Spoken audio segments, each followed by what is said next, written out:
वामगुरुदेवाचार्य श्री पुरुषागत श्री महाराज की द्वादशांग जिनवाणी माता की मुनि सूरतनाथ भगवान के गर्भ कल्याण गौरव की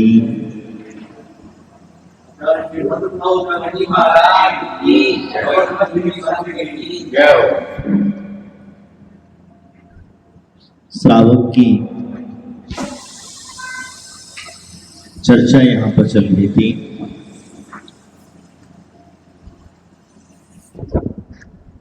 राजा श्रेयांश ने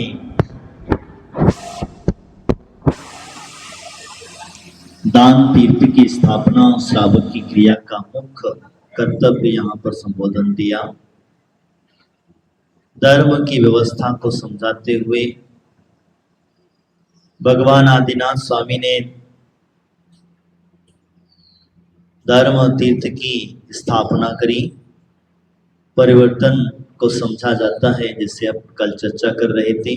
तीर्थंकर मात्र जितने भी होते हैं और होंगे वो सिर्फ पीछे से जो चली आ रही परंपरा है उस परंपरा को बढ़ाते हैं, परिवर्तन करके आगे उसको हम लोगों तक पहुंचाते हैं। हर तीर्थ का काल जब तक दूसरा तीर्थंकर का जन्म नहीं होता, जन्म के साथ में केवल ज्ञान नहीं होता, तब तक उनकी शासन चलता है। और जैसे ही केवल ज्ञान की प्रथम ध्वनि दिव्य ध्वनि गिरती है, उसी समय पर पूर्व के तीर्थंकर का काल समाप्त होता है और नए जो तीर्थंकर वर्तमान में हैं उनका तीर्थंकर का शासन प्रारंभ हो जाया करता है। इस बात का ध्यान रखना। आगे वास्तविक समझाते हुए कहते हैं कि जब धर्म की व्यवस्था, दान की व्यवस्था तो समझा दिया, क्योंकि श्रावक का मुख्य कर्तव्य होता है दानम पूजम मोक्षम। दान और पूजा ये मुख्य कर्तव्य हैं।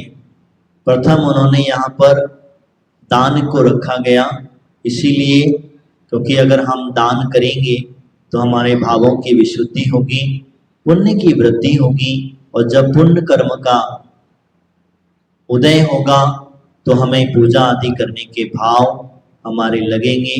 क्योंकि कर्म जब तक अशुभ कर्म सत्ता में पड़े रहते हैं तब तक हमारे अच्छे कार्य करने के भाव नहीं हो पाते हैं, हम संसार में भटकते रहते हैं। यही कारण है।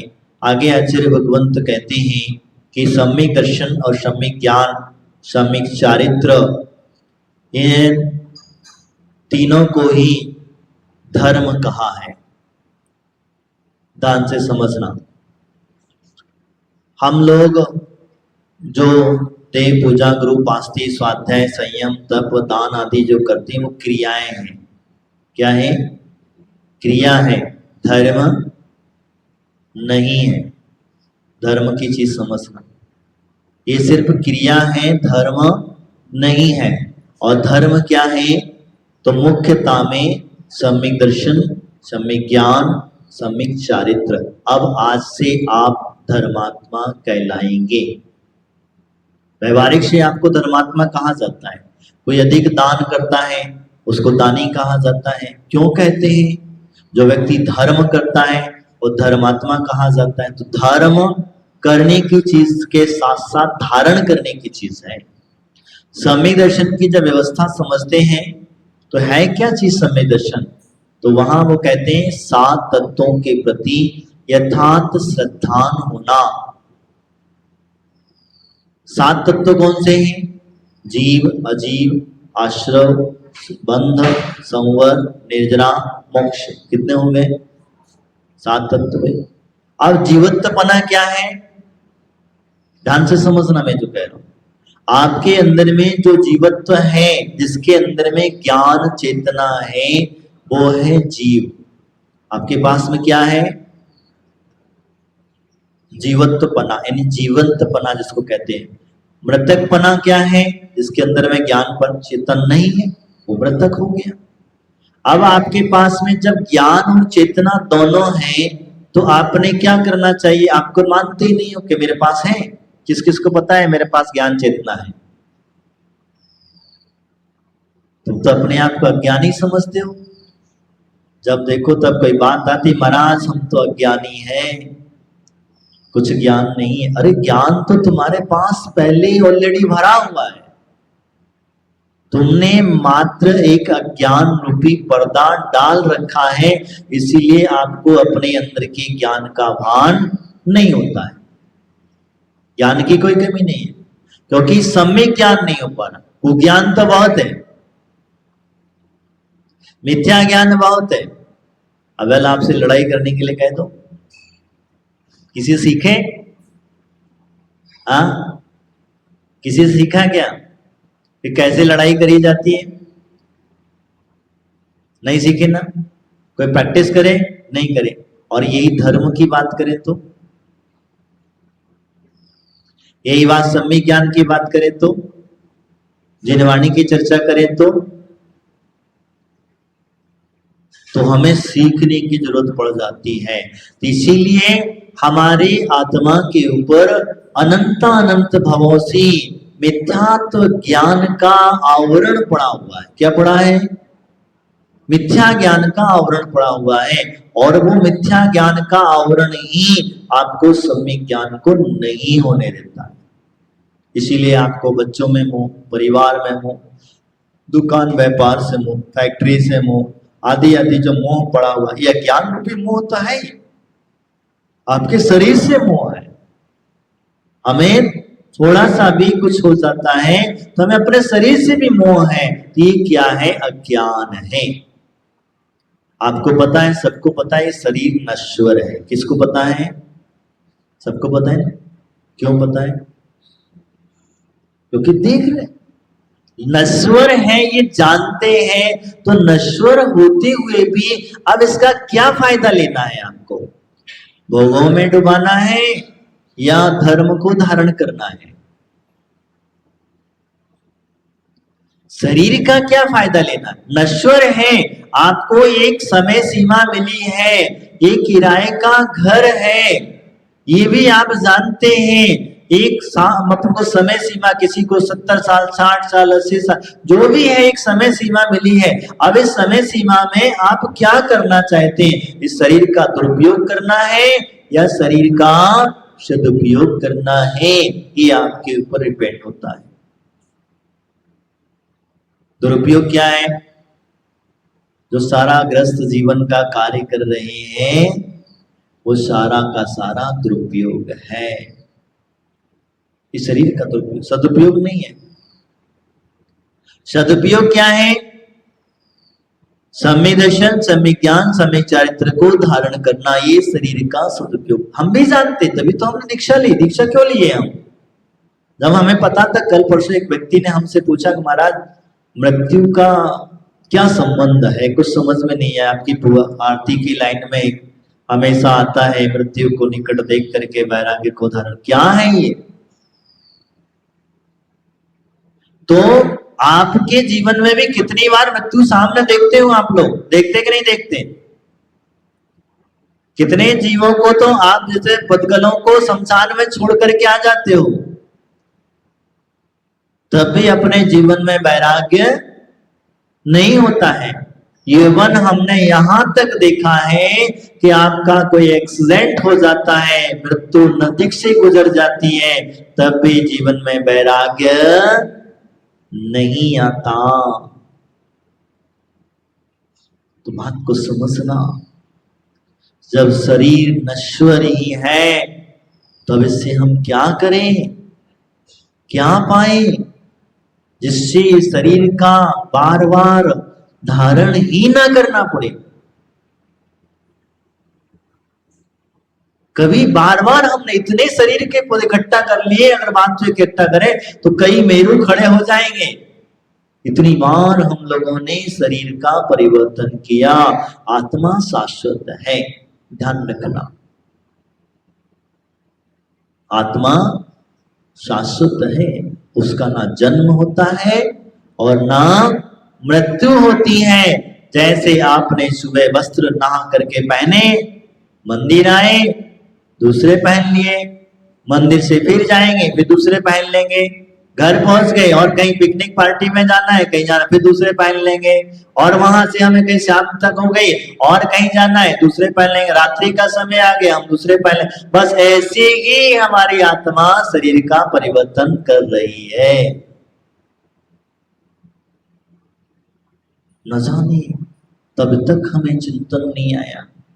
सम्यक श्रद्धा की बात हम जब चर्चा करते हैं तो हमें विश्वास नहीं हो पाया है। तो विश्वास कब होता है? मैं आपको जो बता रहा हूं समझना। जिस दिन आपके अंदर में विश्वास आ जाएगा कि मैं न जाने कितने दिनों से परिवर्तन करते करते यहाँ तक अभी तक थका नहीं है, अभी भी परिवर्तन में ही लगा हुआ है, अभी भी इसकी चिंता में लगा हुआ है, शरीर के रख रखाव में लगा हुआ है। कितना भी रख लो, कितने दिन रख पाओगे? कितने दिन रख पाओगे? इस शरीर को कितने दिन रख पाओगे? हाँ, तुम जब तुम्हारा जन्म हुआ था तब माँ बाप ने आपको बढ़िया सुंदर सुंदर गुट्टी पिलाई थी। काय के लिए? क्योंकि तुम कमजोर थे, हष्ट पुष्ट करने के लिए। और वो गुट्टी पीते पीते आप बड़े हो गए, थोड़ी जवानी की दहलीज पर पहुंच गए, तब तक तो आप हष्ट पुष्ट दिखे। जैसे ही जवानी ढली, जैसे ही जवानी ढली वैसे ही क्या हुआ? शरीर लुढ़कना चालू हो गया। अभी भी वक्त है दादाजी, अभी भी वक्त है, कुछ बिगड़ा नहीं है। कहते हैं अंत भला सो सब भला। अभी भी कुछ बिगड़ा नहीं है। अभी भी अगर हम जाग गए तो अभी भी हम सम्यक दर्शन, सम्यक ज्ञान, सम्यक चरित्र को धारण कर सकते हैं। अगर धर्म को धारण कर लोगे तो तुम्हारे भव भव में रक्षा होती रहेगी। क्योंकि कहा जाता है धर्म रक्षति रक्षतः। धर्म की रक्षा करोगे, धर्म की रक्षा कैसे होगी? तो आप जब धारण करोगे तभी तो पता चलेगा धर्म की रक्षा कैसे। आप अपने व्रतों का पालन, वो रक्षा अगर आपकी रक्षा होगी, आपकी सुरक्षा होगी, और जब आपकी सुरक्षा होगी तब जाकर के आपका धर्म अपने आप आपको ऊपर उठाता चला जाएगा, नीचे नहीं गिरने देगा। धर्म की विशेषता ही है, आपको नीचे नहीं गिरने देगा, वो हमेशा ऊपर ऊपर ऊपर और इतना ऊपर उठा के ले जाएगा जहां से अब ऊपर जाने की जरूरत नहीं पड़ेगी। इसको नाम है सिद्ध शिला। आपको वहां तक लेकर के जाएगा। भावना तो सब पाते हैं कि भगवान सिद्ध शिला जल्दी प्राप्त हो, लेकिन सिद्ध शिला की पहली सीढ़ी है सम्यक दर्शन रूपी धर्म को धारण करना। पहली सीढ़ी है। सिद्ध शिला पर चलने के लिए रास्ता वही है। आप सोचते होंगे कि हम पूजा कर लेते हैं, हम इस जगह बाकी क्रियाएं कर लेते हैं, हम बाकी के बच्चों का देख रेख कर लेते हैं, बाकी लोगों का, गरीब लोगों का ध्यान रख लेते हैं, तो हम मोक्ष चले जाएंगे। तो संभव आना तो वहीं पड़ेगा, तुम पूजा करने के बाद भी वहीं आना पड़ेगा। तुम अपने सठ आवश्यकों को करेंगे तब भी वही आना पड़ेगा। जब तक आपकी समीचीन श्रद्धा, सम्यक श्रद्धा नहीं बनेगी तब तक हमारी समझ में नहीं आएगा। बंधुओं, मैं आपसे चर्चा कर रहा था उस सम्यक दर्शन की व्यवस्था श्रद्धा की कर रहा था। तो वो आत्मा आपकी जो है जिसके अंदर में ज्ञान रूपी चेतना मौजूद है, ऐसी हमें विश्वास हो जाए, हमें दृढ़ विश्वास हो जाए कि जब मेरे पास ही ज्ञान है तो मैं अज्ञानी कहां हो? क्या अज्ञानी? हाँ, अपने आप को आज अज्ञानी हम मान के बैठते हैं तो हम अज्ञानी हैं क्या? नहीं है। हमारे जो कर्म है, जिस दिन हमें विश्वास हो जाए कि मैं चेतन हूं, मेरे अंदर में चेतना है, तो मैं अचेतन जैसे कार्य क्यों चलता हूं? मैं मोह रूपी मदिरा में क्यों पिए हुए पड़ा हुआ हूँ? मैं लोगों के बीच में जाकर के संसार की चर्चाएं क्यों कर रहा हूँ? इस अचेतन को चेतन रूप में समझने की कोशिश करना। इसीलिए मैंने आपसे कहा कि वास्तविकता में आज हम लोग जीवत्वपने को समझ नहीं पाते हैं। हम एक पुद्गल की तरह, मृत्यु की तरह, जैसे पुद्गल पड़ा तो वैसे तो काम कर रहे हैं। जैसे आपको कोई चलाता पेन, एक ध्यान रखना मेरी बात को, आपके पास पेन है, ये क्या है? पुद्गल है। क्या है? पुद्गल है कि नहीं है? है? अब इसको चलाता कौन? तुम चला रहे ना? कौन चला रहा है? चेतना चला रही ना? तो यही तो है, हम चलाने वाले की बात व्यवस्था समझना। इसे चला कौन रहा है पेन को? तुम चला रहे हो ना? कौन चला रहा है? जिस पेन से आपको कुछ लिखना है, तो पेन से जब कुछ लिखना है तो लिखने वाला कौन? हाँ,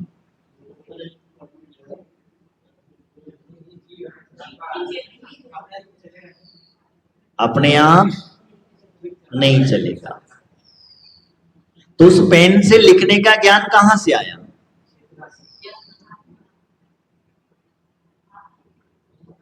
कहां से आया? आपके अंदर ही था ना, कि बाहर से कहीं से लेके आए? कहीं से लेकर के आए? नहीं लेकर के आए। यही चीज समझना, हमारे अंदर ही था, बस हमने उसका सदुपयोग। अब पेन है, अब पेन का सदुपयोग कैसे करना है आपको, ये आप समझ लो। आप अच्छे के लिए भी कर सकते हो, बुरे के लिए भी कर सकते हो, दोनों चीजें हैं। आप चाहो तो ऐसे ही उसको चला दो, और आप चाहो तो बढ़िया सुंदर सुंदर अक्षर लिख लो, आप चाहे तो उसकी पेंटिंग बना लो, आप चाहे तो उसमें और भी कुछ भी निकाल दो। ये सब चीजें क्या है? जीवत्वता की समझना, ये हमने उस पुद्गल के अंदर समझ से करके लेना। तो मैं आपसे जो कह रहा था कि हम जिस पुद्गल को चला रहे हैं, जो दोनों चीजों को चलाने वाला है, तो हमारे आचार्य भगवंत कहते हैं धर्म द्रव्य। कौन सा? हमारे यहाँ 6 द्रव्य कहे, कितने द्रव्य हैं? तत्व 7 है, द्रव्य 6 है। द्रव्य कितने हैं? याद से रखना, तत्व 7 है, द्रव्य 6 है। कौन से 6 द्रव्य? जीव, पुद्गल, धर्म, अधर्म, आकाश और काल। ये शाश्वत है, आकाश और काल। वापस बता देता हूं, जीव, पुद्गल, धर्म, अधर्म, आकाश और काल। कितने हो गए? 6 हो गए। इनका परिवर्तन होते रहता है। परिवर्तन का मतलब ये शाश्वत हैं, ये नष्ट नहीं होंगे। जैसे 7 तत्वों की जो चर्चा मैं आपसे कर रहा हूं, ये 6 द्रव्य भी समझना। आपके जीवत्व पने का कभी नाश होता है क्या? जीव आत्मा का कभी नाश नहीं होता। पुद्गल द्रव्य भले ही आपको लगता है कि हमने राख बना दी, जला करके राख कर दिया, लेकिन ये इसके परमाणु कभी नष्ट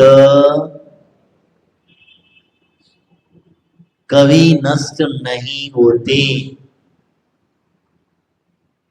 राख भी आप क्या करोगे? मिट्टी में मिला दोगे, मिट्टी बन गई, तभी पुद्गल है।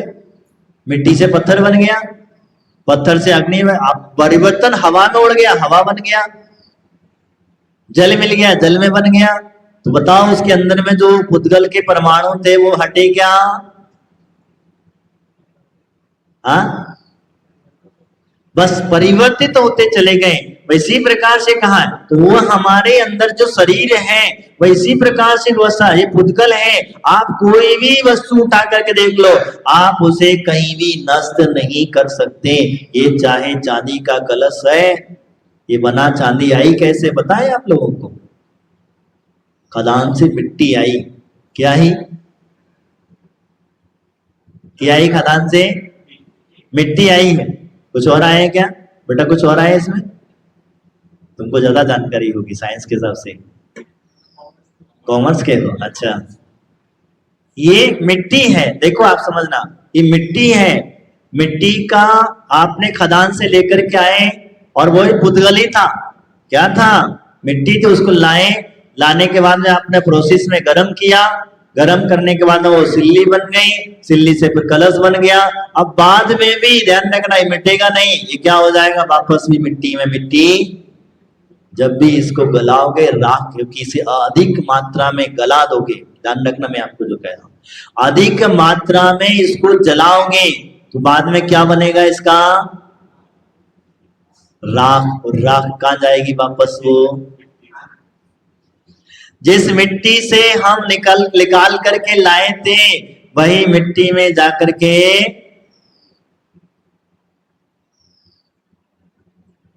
लोहा देख लो, लोहा एक मिट्टी से आता है, उसको गर्म करते हैं, गर्म करने के बाद में बढ़िया गर्म वो लोहा बन जाता है, उसमें ठोस बन जाता है, ठोस बनने के बाद धीरे धीरे करके उसमें जंग लगने लग जाती है, और जब जंग लगती है तो धीरे धीरे वो मिट्टी में, यही व्यवस्था है। तो जो जीव है वो शाश्वत है, पुद्गल भी शाश्वत है, उसका भी मरण नहीं होता, उसका भी नष्ट नहीं होता। अब जब इन दोनों का सहयोग हम आगे चलते हैं, मैं 6 द्रव्य की चर्चा कर लूं तो आगे कहा, धर्म और अधर्म, क्या धर्म कार्य का मार्ग क्या है, ये धर्म नहीं है, एक धर्म द्रव्य है, चलने में सहायक होना, क्या करना,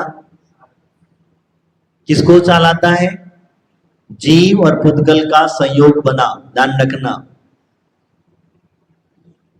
जीव और पुद्गल का संयोग बना, और जब दोनों का संयोग बना तो उसको सहायक, वो चला नहीं रहा है।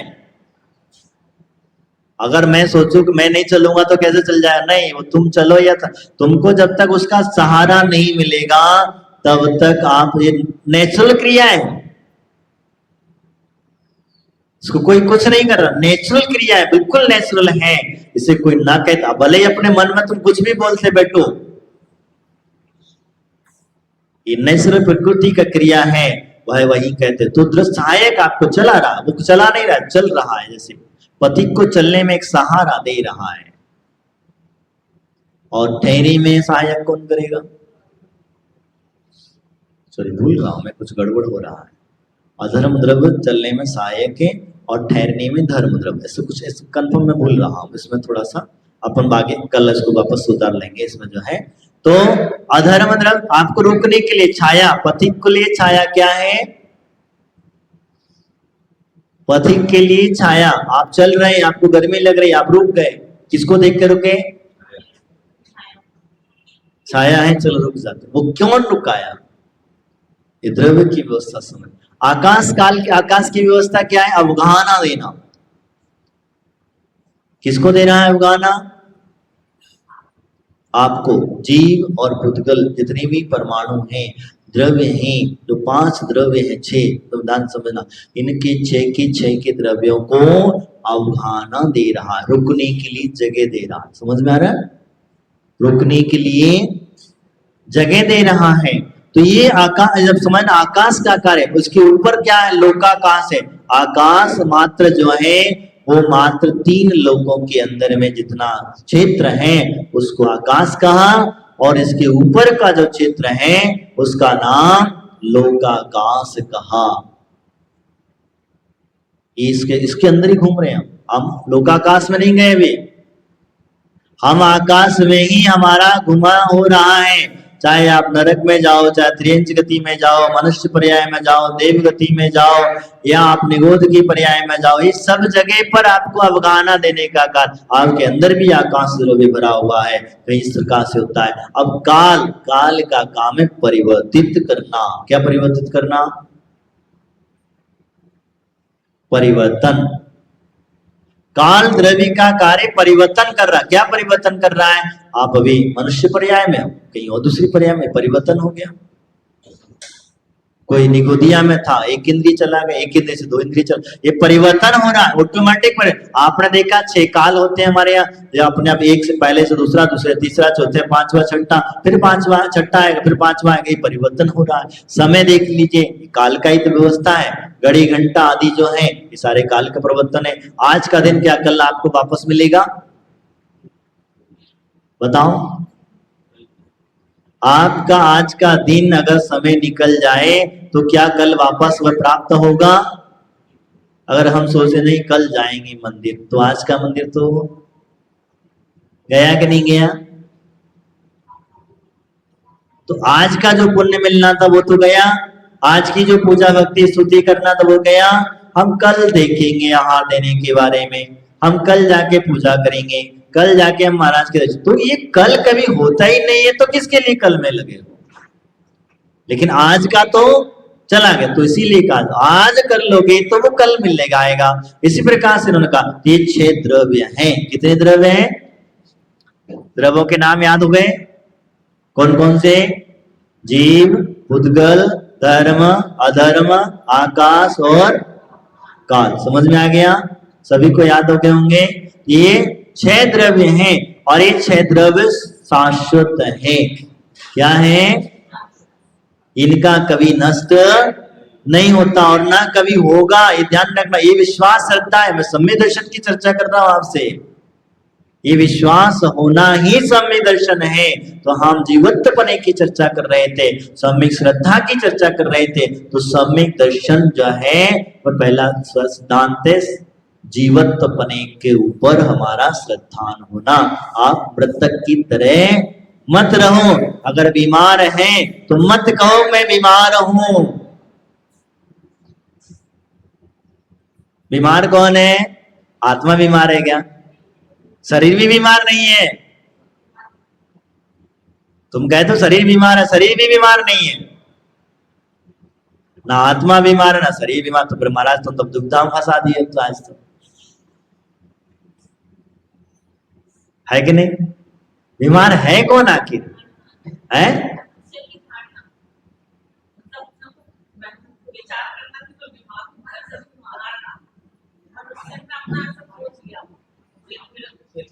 बीमार कौन है, ये विषय बनता है।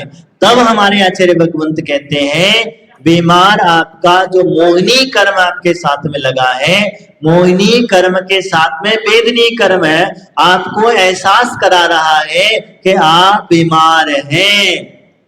कौन करा रहा है एहसास आपको? वेदनी कर्म, मोहिनी के साथ लगा हुआ वेदनी कर्म आपको एहसास कराता है कि आप बीमार हैं। एग्जाम्पल के तौर पर बताता हूं, सुबह सुबह हल्की सी छींक आ गई आपको, क्या हुआ? ध्यान से समझना। सुबह सुबह उठे, हल्की सी 1-2 छींक आ गई और छींक आते ही आपने आज सर्दी जैसा लग रहा है। क्या कहा?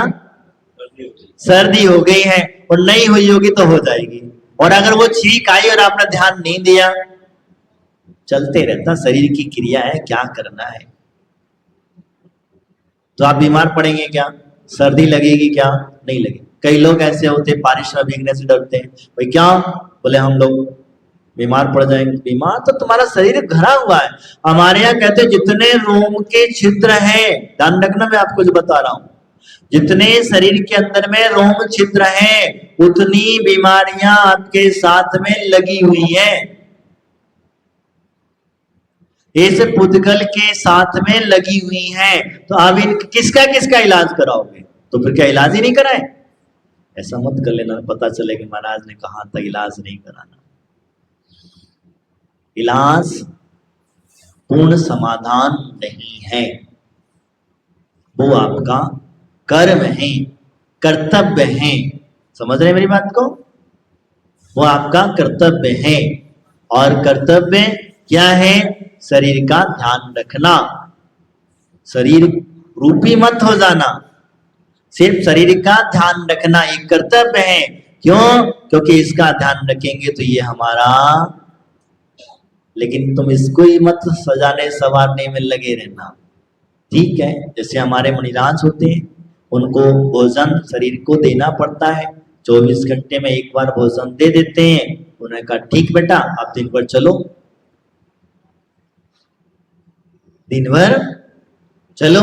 अब तुम कहो कि एक बार वजन नहीं, हम 2 बार का दे दो, 3 बार दे दो, 4 बार, तो आप जितनी बार उसे दे रहे हो उतने ज्यादा आपको तकलीफ दे रहा है। क्या कर रहा है? जितना ज्यादा उसे दे रहे हैं उतना ज्यादा वो आपको परेशान कर रहा है। आप उसकी तरफ ध्यान देना बंद कर दो, स्वाभाविक चीज है। आपका बच्चा घर में है, बच्चे आपको परेशान कब तक करते? जब तक माँ उनकी तरफ ध्यान देती, माँ बाप उनके ध्यान, जिस दिन माँ बाप उनकी तरफ ध्यान देना बंद कर दें, बच्चा सोचता है यार बच्चे माँ बाप को देखते ही नहीं है तो क्या किसको परेशान करो। ये कर्म कहता है, ध्यान रखना, ये कर्म की व्यवस्था है। हम सिर्फ श्रद्धा की चर्चा कर रहे, 7 तत्वों का वर्णन चल रहा था, तो मैं श्रावक की सम्यक ज्ञान दर्शन की चर्चा कर रहा हूं। तो श्रद्धान हमारा ऐसा हो जाए जिस दिन तुम्हें समझ में आ जाए कि मेरा शरीर अलग है और आत्मा अलग है, मैं शरीर से बीमार हूं, आत्मा मेरी स्वस्थ है, और शरीर तो रोगों का घर है, इसे कितना भी सजाओ संभालो, आखिर में मिट्टी में मिलने। तो दोनों तत्वों के प्रति आपका श्रद्धान मजबूत हो जाएगा। और नहीं, मैं ही आत्मा हूं, मैं ही शरीर हूं, मैं ही करता धरता हूं। अगर हमारे नीरज जी विचार करें, मैं मंत्री हूं, ध्यान रखना, नीरज जी कहें मैं मंत्री हूं, मेरे बगैर मंदिर की व्यवस्था नहीं चलेगी, तो उनके अंदर में मिथ्यात्व आ जाएगा। क्या आ जाएगा? क्या आ जाएगा? मिथ्यात्व आ जाएगा। और वही विचार कर नीरज जी, मैं तो एक निमित्त मात्र हूं। क्या हूं?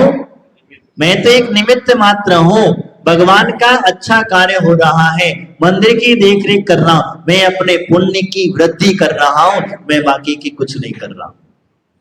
नीरज जी ध्यान रखना, मैं सिर्फ अपने पुण्य को बढ़ा रहा हूं, मैं मेरे कर्म को कर रहा हूं, मेरे जो अशुभ कर्म है मैं उन्हें काट रहा हूं। मेरे अंदर कोई मंत्री बना नहीं, जैसे आप हैं वैसे मैं हूं, बस मैं भगवान की सेवा कर रहा हूं, एक सेवक हूं। जब सेवक के भाव आ जाएंगे तो अपने आप अपने अंदर में कर्म की निर्जरा का भाव बन जाएगा।